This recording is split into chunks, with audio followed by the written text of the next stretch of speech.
did Brad Pitt start doing comedy?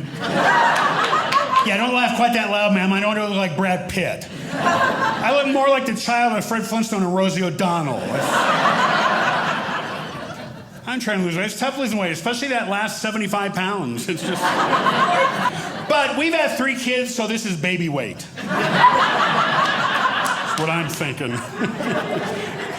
You know that saying 40 is the new 30? I've just decided triple XL is a new medium. Chocolate is a new broccoli. There you go, yeah. That's kind of how I'm going through life. Went to the doctor, and it turns out I've got a skin condition.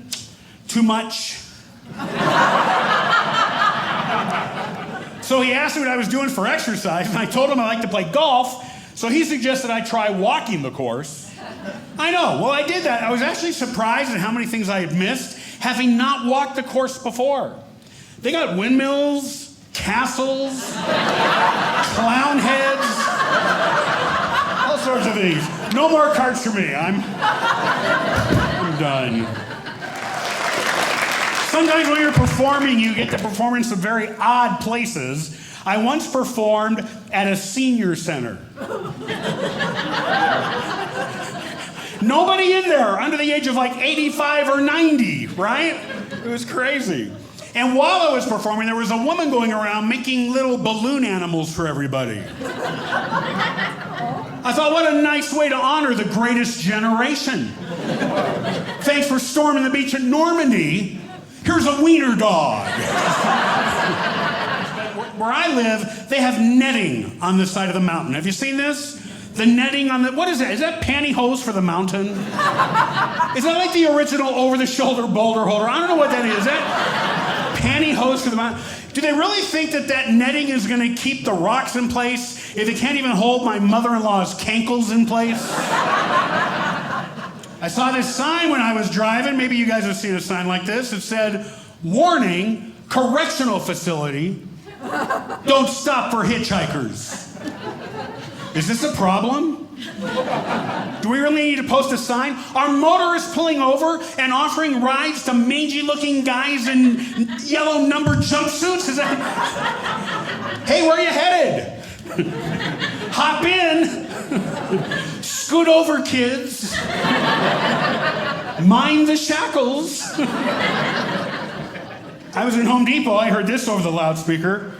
Assistance needed in the blind cutting area. Assistance in the blind cutting area. I thought, well, that's good. I'm glad they were assisting the blind guy while he's revving up the power saw.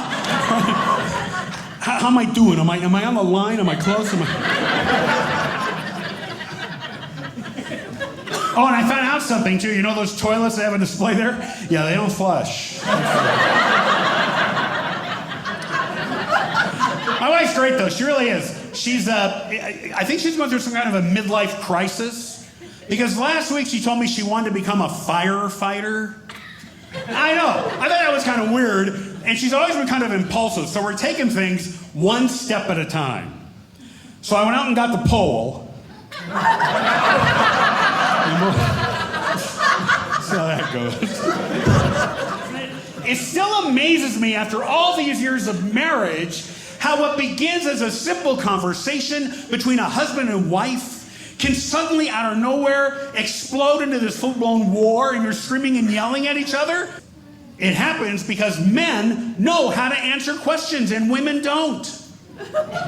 No, that's okay, ladies. You can moan if you want, but it's true. You ask a guy a question, he gives you the answer. Boom, you're done.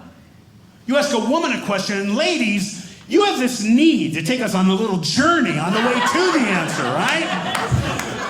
I asked my buddy Wayne, what time's the movie? Wayne says 7:20. We get in the car, we go to the movie. I asked my wife, what time's the movie? And she says, well, which car are we taking?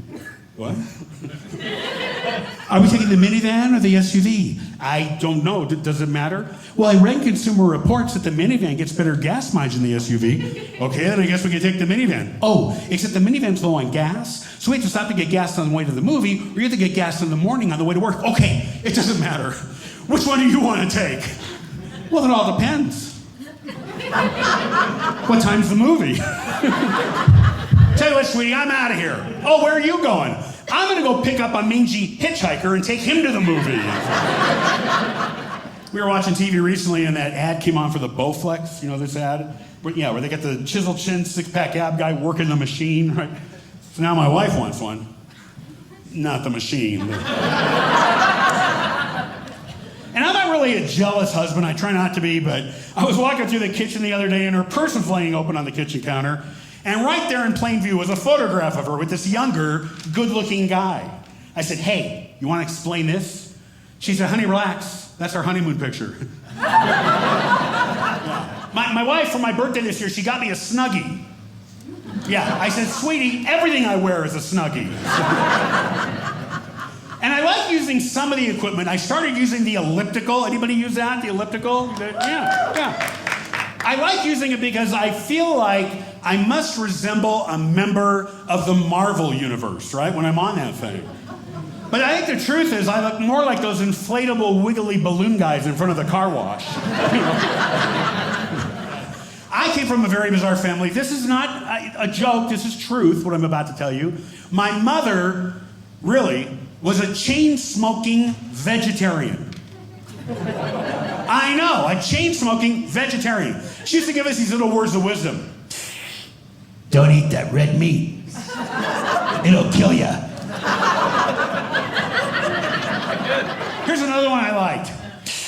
When you put sugar on your cereal, you might as well be eating poison. Thanks, Mom. I was with my aunt a couple of weeks ago, and she's getting old. She's like up in her 90s now. And this is what her doctor told her. Her doctor said if she wants to, keep sharp, she should work on games and puzzles, So I sat with her with 2 hours while she was trying to solve a maze. And I didn't have the heart to tell her it was a QR code.